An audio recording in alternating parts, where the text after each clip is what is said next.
The stars were never silent. To those who learned to listen, they whispered stories of creation, of destruction, of civilizations that rose like fire and fell like ashes. Humanity, fragile in body yet boundless in spirit, had long gazed into that infinite sea with curiosity, never malice. For centuries, the great dream was to reach further, to touch the heavens not with fear but with friendship. Captain Elias Ward remembered those early dreams. He was born in a time when Earth was scarred yet healing, oceans rising, forests burning, nations trembling. And yet even then humanity dared to hope. Out of desperation, people built starships, not weapons, vessels that carried not conquest, but longing. Humanity had learned one thing from its own pain, that survival meant more than power. It meant connection. The vessel Aurora's promise was the embodiment of that dream. A colossal ark of silver and steel, humming with quiet grace, it bore humanity's ambassadors across the endless dark.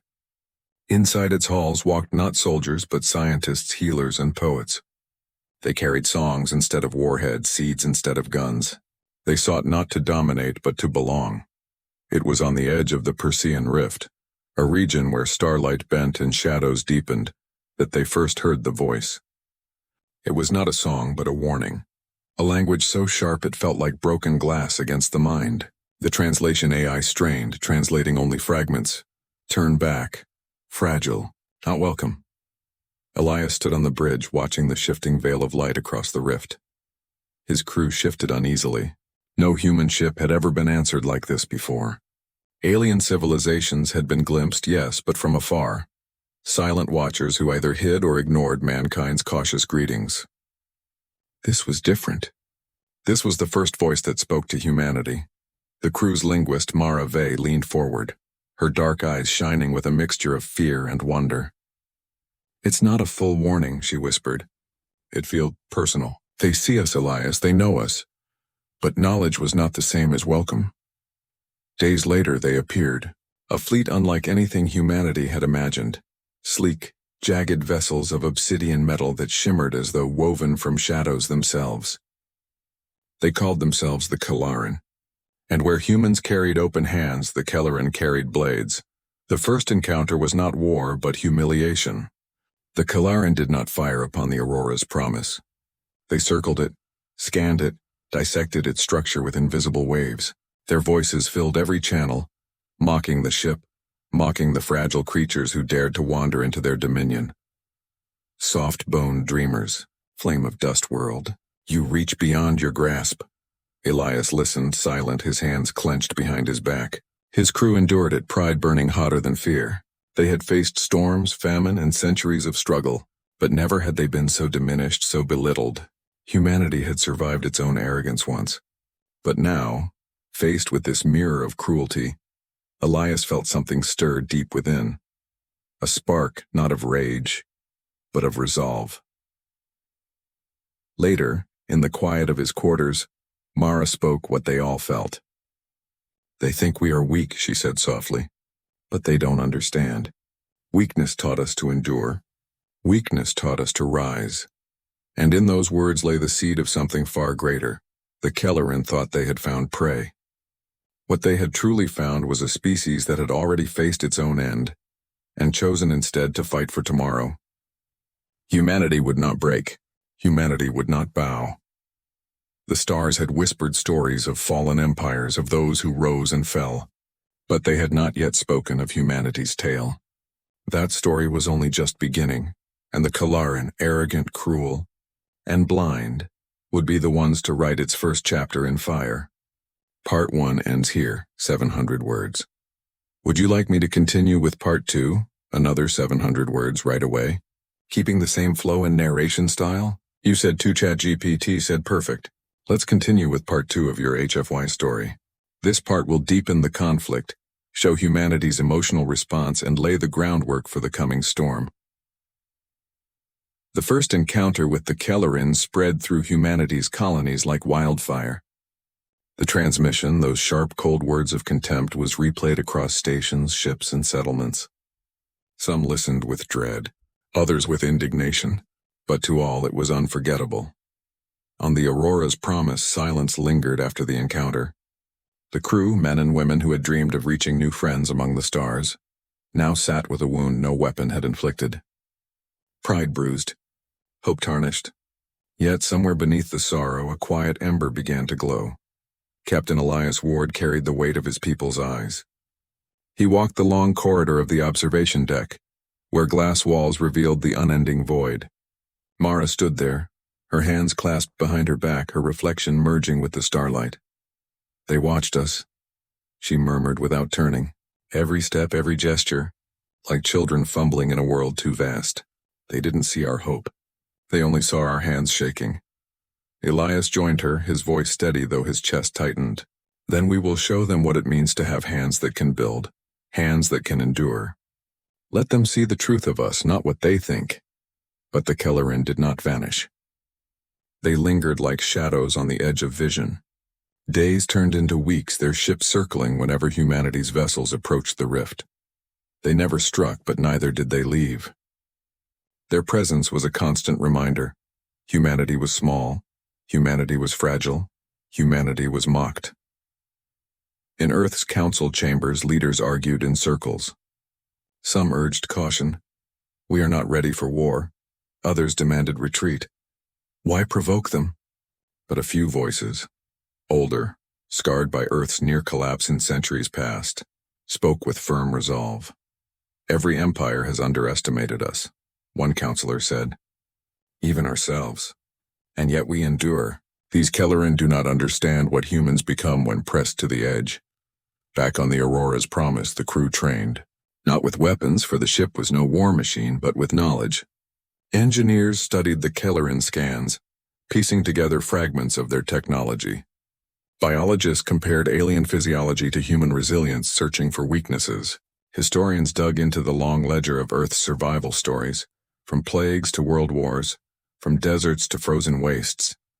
"We have always been prey to something," Mara whispered as she studied ancient records. "The sea, the storms, the hunger. But we are here. That is our legacy." One night Elias gathered his officers in the central hall. Stars glimmered through the dome above and the hum of the ship felt like a heartbeat. He spoke quietly, but each word struck like iron on stone. "They want us to retreat," he said. "They want us to shrink back into the dark, to live in fear of their gaze. But that is not who we are. We are the species that left a dying Earth and dared to cross a void without knowing what waited. We are the ones who dreamed when dreaming seemed foolish. And now we must decide. Do we bow to their scorn, or do we rise and remind them that the measure of humanity is not in our frailty, but in our fire?" The hall was silent. Then Mara lifted her chin. "We rise," she said.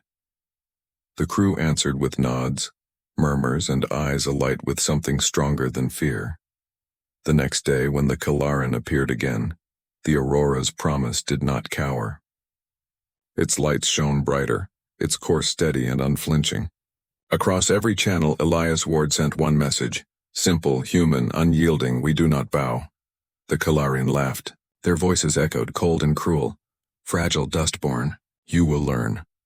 But deep inside, where even the Kelleran's gaze could not reach, humanity had already begun to shift.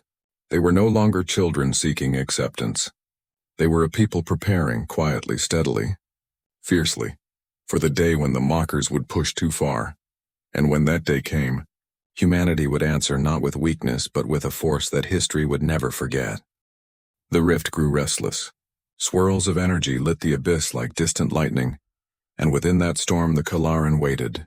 Their fleet was no longer a shadow on the horizon. It was a wall, a barrier between humanity and the stars beyond. The Aurora's promise had held her course with dignity, but the time for patience was unraveling. When Elias received the council's message, his breath slowed. The words were measured, but their weight was undeniable. Do not seek war. But if they strike, you will not stand alone. Humanity will remember. The crew read it too, and in their eyes Elias saw both fear and steel. They were explorers, not warriors.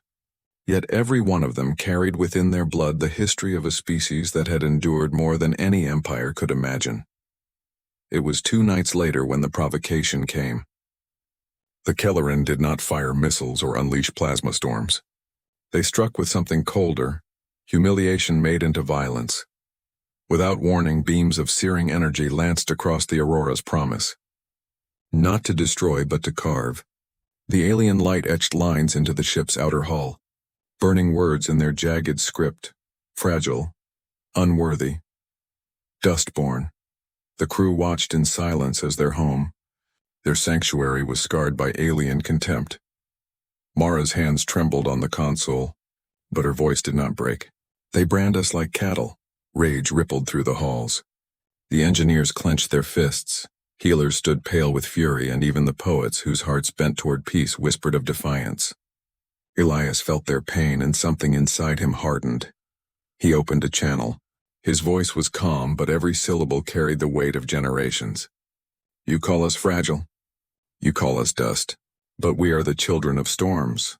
We are the fire that learns, the tide that returns, the hand that builds after ruin. We endure, the Kelleran answered with cold laughter. Their ships shimmered, and this time their beams slashed deeper, breaching the outer hull, tearing through compartments. Screams echoed as air vented into the void. The Aurora's promise bled, and humanity bled with her. The crew scrambled, sealing bulkheads, dragging the injured to safety. The ship's alarms howled like wounded beasts, yet no one surrendered to panic. They moved with grim precision, bound by something stronger than fear, the will to live. Mara staggered into the command deck, her sleeves stained red. They want us broken, she gasped. They want us begging. Elias turned toward the viewport. The enemy fleet loomed, obsidian against starlight. For a heartbeat, despair threatened to drown him. But then, like a memory rising from the ashes, he heard his grandmother's voice, a story told on a night long ago. When the storms came, child, we did not curse the sky. We built walls. We built boats. We built wings. We are the storm's answer. Elias straightened. His voice was quiet, but every ear turned. Then we will answer. The Aurora's promise was no warship, but she was not defenseless. Hidden deep within her structure were systems not meant for combat, but for survival. Plasma cutters, asteroid drills, propulsion bursts, tools of creation, not destruction. Yet in desperate hands, tools could become weapons. Redirect the auxiliary arrays, Elias ordered. Recalibrate the plasma cutters. Aim for their shadows. We'll show them the strength of fragile hands. The crew moved. Engineers tore through consoles, rewiring circuits. Pilots adjusted thrusters with surgical precision. The poets, they sang. Not out of madness, but out of defiance. Songs of earth, of rivers and mountains, of dawns that followed endless nights. Their voices steadied trembling hearts. When the Kelleran advanced again, the Aurora's promise struck. Not with cannons, but with ingenuity. Plasma bursts flared, not slicing cleanly, but scattering across enemy hulls like burning stars. Drills meant for stone bit into sleek alien armor. Propulsion surges spun the vessel into maneuvers no warship had ever attempted. The first Kelleran vessel reeled. Its obsidian surface cracked, sparks bursting like fireflies. For the first time, alien voices faltered, not mocking, but surprised. The humans had struck back. The clash did not end in victory. The Aurora's promise limped, her hull scarred and her people wounded. But when the Kelleran withdrew, it was not with laughter. It was with silence. And in that silence, humanity discovered something profound. The enemy could bleed. The enemy could be hurt. Hope, fierce and sharp, bloomed in their hearts. And far across the stars, in colonies where the story spread, a new cry began to rise. We do not bow. The Kelleran had sought to brand humanity with weakness. Instead, they had carved strength into their souls, and the storm was only beginning. The scars of the Aurora's promise were carried home like banners. Every colony, every station, every outpost received the images, the jagged wounds along the ship's hull, the burned words left by the Kelleran, the faces of crew members who had bled yet refused to break. The galaxy had given humanity its first wound from beyond Earth. But wounds, as history had shown, could harden into calluses, into armor. On the lunar capital of Selene Prime, the council gathered under the great glass dome that revealed the Earth hanging blue and fragile against the void. Voices thundered, some trembling with fear, others hardened with fury. They are beyond us, cried one counselor. We must withdraw to the safety of Sol. They mock us now, countered another. But if we shrink back, we will teach every species in the stars that humans can be broken. And then an older voice, cracked but unyielding, cut through the storm. Every age has tested us. The seas tried to drown us. The plagues tried to starve us. Our own wars nearly ended us. And yet we are still here. Why? Because we endure and we learn. The chamber fell silent. Humanity had never been the strongest, nor the fastest, nor the most advanced. But it had always been the one that adapted. And now adaptation became survival's only path. On Earth and beyond, the great turning began. Ships not designed for war were reimagined. Mining lasers became cannons. Cargo drones became agile fighters. Shielding technology, once used to protect from solar flares, was woven into the first crude defense grids. Engineers worked day and night, fueled not by orders but by a shared fire. Farmers offered their harvests to feed the workers. Poets and musicians filled the stations with songs of defiance, reminding all that this struggle was more than survival. It was identity. On the Aurora's promise, repairs turned into reinvention. The ship bore her scars proudly, but within her bones she grew sharper, stronger. The crew walked her corridors with a new gait, not explorers lost, but pioneers who had glimpsed the storm and chosen to face it. Mara stood with Elias in the refitted command deck. The screens flickered with the blueprints of new designs, human designs, rough yet brilliant. They thought weakness was all we carried, she said softly. They didn't see the tools hidden in our wounds. Elias nodded. They underestimated the one thing we've mastered above all else, turning despair into strength. But the Kellerin did not wait idly. Their fleets grew thicker at the rift's edge. Rumors spread of smaller human craft that never returned, swallowed in silence. The enemy was not merely mocking now, they were watching, testing, tightening their grip. And then came the moment that steeled humanity beyond doubt. The colony of Haven Reach was a jewel among the stars. A garden world, lush and fragile, settled by dreamers who had fled Earth's chaos in search of peace. Its skies shimmered with rivers, its fields waved with golden grain. For 2 generations, its people had known only harmony. The Kellerin descended upon it like shadows at dawn. They did not negotiate. They did not warn. They erased. When the emergency transmissions reached Seoul, fragments of horror spilled across the networks, cries of children, flames devouring fields, the sky split by alien fire. And then silence. Haven Reach was gone. The council chamber trembled with grief. Families wept. Songs of mourning rose. And beneath it all, a fury unlike any Earth had known in centuries ignited. Mara's voice, carried from the Aurora's promise to every channel, gave shape to that fury. They thought Haven Reach was a message of fear, but it has become a promise. We will not forget. We will not forgive. Humanity stands together. And so the preparations became more than survival. They became vengeance tempered with resolve. Across the colonies, a phrase began to echo, a phrase that carried through workshops, barracks, and classrooms alike. We do not bow. Elias watched the transformation with quiet pride and heavy heart.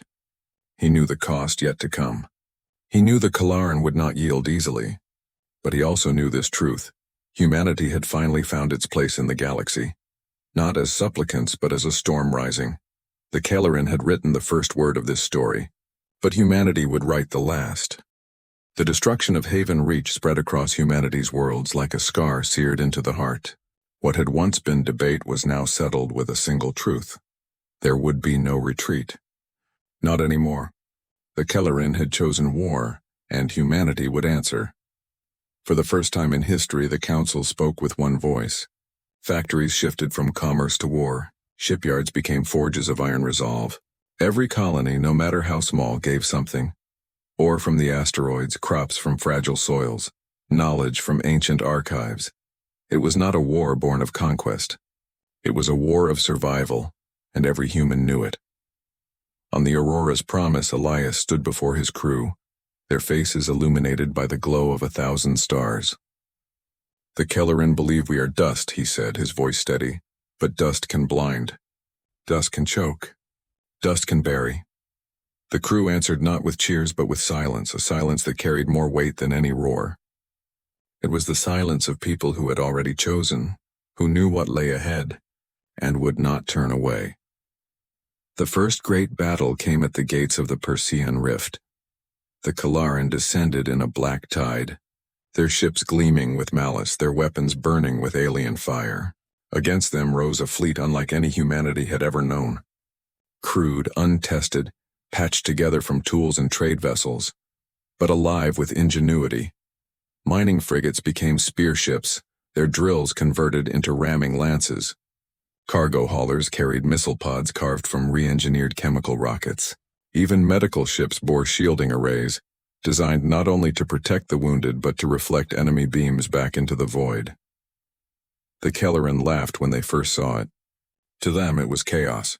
To humanity it was creation. The battle began with fire. Alien beams cut through the dark, searing into human hulls. Ships cracked, men and women screamed, and still the fleet held its line. Then came humanity's answer. Bursts of light, awkward and raw but relentless. Drills spun, tearing into obsidian armor. Swarms of drones swirled like hornets, detonating on impact. The Aurora's promise led the charge, her scars gleaming like war paint. Elias commanded with calm fury, every word sharpened into steel. Mara translated enemy signals in real time, turning the Kalaran's arrogance into intelligence. Engineers pushed their machines beyond breaking, their hands blistered but unyielding, and the poets, the singers, the dreamers, they filled the comms with songs. Across the fleet, as hulls buckled and stars burned, voices rose in harmony, songs of earth, of seas that raged and skies that healed, of a home worth fighting for. Even as ships fell, those voices did not falter. The Kalaran pressed harder, their precision overwhelming. Yet the humans adapted, every strike teaching, every loss reshaping their tactics. What the Kalaran could not understand was that pain was not weakness, it was fuel. Hours bled into eternity. Space itself seemed to tremble under the firestorm, and then impossibly the unthinkable happened. A Kalaran warship fell. Not crippled, not retreating, destroyed. Its obsidian hull shattered under the combined assault of 3 human vessels, torn apart in a blaze that lit the rift like dawn. For the first time, the Kalaran fleet hesitated. That hesitation was all humanity needed. The cry surged across every channel. From the Aurora's promise to the smallest drone still alive in the fight, "We do not bow." The Kalaran withdrew, their black shapes fading into the storm of the rift. The field of battle was silent but for the echoes of loss. Dozens of human ships lay in ruin, their crews gone to the endless night. Yet among the survivors no spirit had broken, for in that moment humanity had proven the impossible. The enemy could fall, the tyrants could bleed, the storm could be faced. Elias stood at the viewport watching the drifting wreckage, his chest heavy with both grief and pride. Mara joined him, her voice hoarse from hours of translation and command. "They will return," she whispered. "Yes," Elias answered, "and so will we." Around them the crew moved with weary determination, tending to the wounded, salvaging what they could. No one spoke of surrender. No one spoke of retreat. The first great war had begun, and though its cost was high, the fire of defiance now burned too bright to extinguish. And far beyond the rift, in the hidden strongholds of the Kalaran, whispers spread among their own. Perhaps the Dustborn are not so fragile after all. The first great battle had proven humanity's spirit, but it had also revealed a truth as sharp as a blade. The war would not be won easily. The Kalaran returned in force. Their fleets multiplied, their arrogance now tempered with caution. They no longer laughed when they spoke across the channels, but their contempt remained. "You defy the inevitable," their voices hissed. "Dust cannot fight the storm." And yet humanity fought. The colonies poured everything into the war effort. Shipyards grew like forests of steel around Mars and Titan. Children learned to repair drones before they learned their alphabets. Farmers plowed their fields while listening to battle reports, their hearts tethered to sons and daughters who fought in the dark. But with every victory came a cost. The second battle for the Persean Rift raged for 9 days. When it ended, the rift itself was choked with debris, human ships torn apart, Kalaran hulls cracked and drifting. The Aurora's promise limped back into Sol with half her decks sealed, her lights flickering, and her crew carrying more names of the fallen than they could bear. Mara walked the corridors in silence, her eyes hollow. Each face she passed reminded her of someone who would never return. Yet she also carried fragments of something new. Data, pulled from the wreckage of a disabled Kalaran vessel. It was Elias who found her late one night, hunched over the glowing screens of the lab. "You haven't slept," he said softly. She shook her head. "Sleep is for those who can close their eyes. What have you found?" Mara turned the display to him. Patterns of energy, intricate and alien, pulsed across the screen. "They're shields. They're not invincible. They bend light, they twist energy, but look here. Every time they regenerate, there's a fracture. Small, precise, predictable." Elias leaned closer. He saw it too. The crack in the armor, the breath between heartbeats. Humanity had always found ways through walls, across oceans, beyond skies. Now here was the key to breaking the Kalaran's most sacred defense. "Can we exploit it?" he asked. Mara's voice was quiet but steady. "Yes, but it will cost us. We'll need to hold their fire long enough to target the fracture. Ships will have to stand exposed." Elias closed his eyes. He could already see it. The sacrifice, the blood, the price. Humanity's story was never one of easy victories. It was always written in tears and fire. The plan was tested at the siege of Helios Station. The Kalaran came in overwhelming numbers, intent on crushing the refueling hub that fed half of humanity's fleets. For 3 days the defenders held out with grit and ingenuity. But the line was breaking. Elias and the Aurora's promise arrived at the brink, bringing with them the untested weapon. Knowledge turned into strategy. "Hold the line," Elias commanded across the fleet. "When the fracture shows, we strike." The battle was brutal.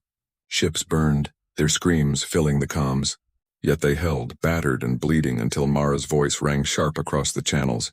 "Now!" Every remaining ship turned its fire on the targeted vessel. The void blazed as one Kalaran warship shuddered, cracked, and then exploded in a blinding flare. The defenders roared, their grief momentarily lifted by the fire of triumph. But victory was not without its price. To buy the opening, 3 human ships had held steady under enemy fire, refusing to move even as their hulls were torn apart.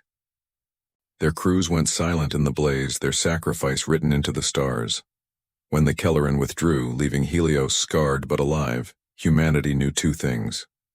The enemy could be killed not by chance but by design, and the cost of that design would be blood.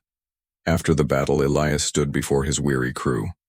His voice carried not just to the Aurora's promise, but across the network of humanity's scattered colonies. "We are not the strongest. We are not the oldest. But we are the ones who rise when others fall. The Kalaran believe the storm will end us. Let them come. We are the storm's answer." His words spread like fire, igniting hearts on Earth, on Mars, on every distant outpost. Humanity had found the key to victory. It was sharp, costly, and cruel, but it was theirs. The Kalaran would come again. Stronger, angrier, desperate to crush the upstart species that refused to bow. But now, humanity no longer stood on the edge of survival. They stood on the edge of transformation, and in the silence of the void where the wreckage of Helios drifted, the stars themselves seemed to whisper, "The tide is turning." The war had dragged into years. Humanity no longer dreamed of peace, but neither did they despair. They had become something new, scarred, unyielding, and sharper with every wound. The Kalaran had thrown fleets against them, black waves of fire and shadow, but each time humanity had endured. Each battle left fewer ships, fewer lives, but also more knowledge. Humanity learned. Humanity adapted, and little by little the balance shifted. The key was the fracture. What began as a discovery in Mara's quiet lab had become the blade in humanity's hand. Strike at the right moment, and even the mightiest Kalaran vessel could fall. The enemy's arrogance had become their weakness. And yet, the Kalaran still believed victory inevitable. Their high dominion gathered the largest fleet ever seen, a tide of obsidian warships that filled the rift like a storm of night. Their intent was simple: crush humanity in one final blow, erase the dustborn from history, and silence their defiance forever. The Council named the counter-strategy Operation Dawn. Every remaining vessel was called, every fragment of humanity's strength united. From Earth's orbit, from the Martian shipyards, from colonies clinging to fragile worlds, they came. Not as conquerors, but as survivors who refused to vanish. The Aurora's promise led them, her scars glowing like silver against the void. Elias stood on the command deck, the weight of history pressing upon his shoulders. Mara was beside him, her eyes steady, her hands ready to weave meaning from chaos. "This is it," Elias whispered. "One last lesson for them and for us." The battle began as silence, two fleets staring across the abyss. Then came the first blaze of fire, and the void itself seemed to shatter. The Kalarans surged with overwhelming might, their beams tearing through human lines. Ships fell, their names carved into eternity by flame. But humanity did not scatter. They held, every loss buying time, every sacrifice pushing the plan forward. "Fractures forming," Mara cried. Her voice rang across the fleet. "Hold steady, strike in 3, 2, 1. The human vessels answered as one. Rockets flared, plasma lances tore the dark, and Kalaran ships cracked under the combined fury. Obsidian titans shattered, their fragments burning like meteors. Still the Kalaran pressed harder. Their fleet was vast, endless, relentless. Humanity bled, their lines straining. Elias knew the truth, numbers alone would drown them. But humanity had never been a species of numbers. They were a species of defiance. "Prepare the promise," Elias ordered. His crew turned to him with wide eyes. They understood. The Aurora's promise had one final weapon, not built for war but born of desperation. Deep within her heart, the experimental drive that had once been meant for exploration could be overloaded, unleashed as a burst of energy capable of tearing a fleet apart. It was no weapon of elegance. It was a last breath turned into fire. "Captain," Mara whispered, her voice breaking. "If we do this," Elias placed a hand on her shoulder, "then let our story be the one they never forget." Across the fleet the order spread. The Aurora's promise would dive into the heart of the Kalaran armada, unleash her final light, and carve a hole through which humanity's survivors could strike. The crew moved without hesitation. They had lived as explorers, as dreamers. Now they would die as defenders. The ship surged forward, engines blazing brighter than the stars. Kalaran vessels turned, beams lashing out, tearing at her hull. Bulkheads buckled, alarms screamed, fire licked through the corridors, but still she flew. Mara's voice filled the comms, steady and unyielding. "We are humanity. We are the children of storms. We are the fire that endures, and we do not bow." The Aurora's promise plunged into the heart of the enemy fleet, her dying light swelling brighter, brighter, until the void itself seemed to burn. Then came the dawn. The explosion tore through the Kalaran, a cascade of brilliance that shattered their formations, ripped open their lines and silenced their arrogance. The fleet reeled, broken, vulnerable, and in that moment, humanity struck. The surviving ships surged through the breach, their weapons roaring, their voices filled with grief and fury. One by one the Kalaran vessels fell, until at last silence returned. The war was not without cost. Humanity's fleets were shattered, their dead uncountable. The Aurora's promise was gone, her crew immortal only in memory. But the Kalaran were broken. Their empire, once unchallenged, now carried the mark of defeat. They would never again look upon humanity with mockery. In the years that followed, monuments rose. On Earth, a tower of silver stone bore the names of every fallen ship. On Haven Reach, reborn from ashes, fields of flowers were planted in memory of those who had given their last breath. Children grew up beneath those monuments, learning the story not of despair, but of defiance. They spoke the words that had carried their people through fire and storm: "We do not bow." And far across the stars, where whispers carried from world to world, the galaxy remembered the war. The Kalaran had been the last species to provoke humanity, the last to mistake fragility for weakness, for they had learned, as the stars themselves would one day whisper, humanity was not dust to be scattered. Humanity was fire, and fire, once provoked, could consume even the darkest night.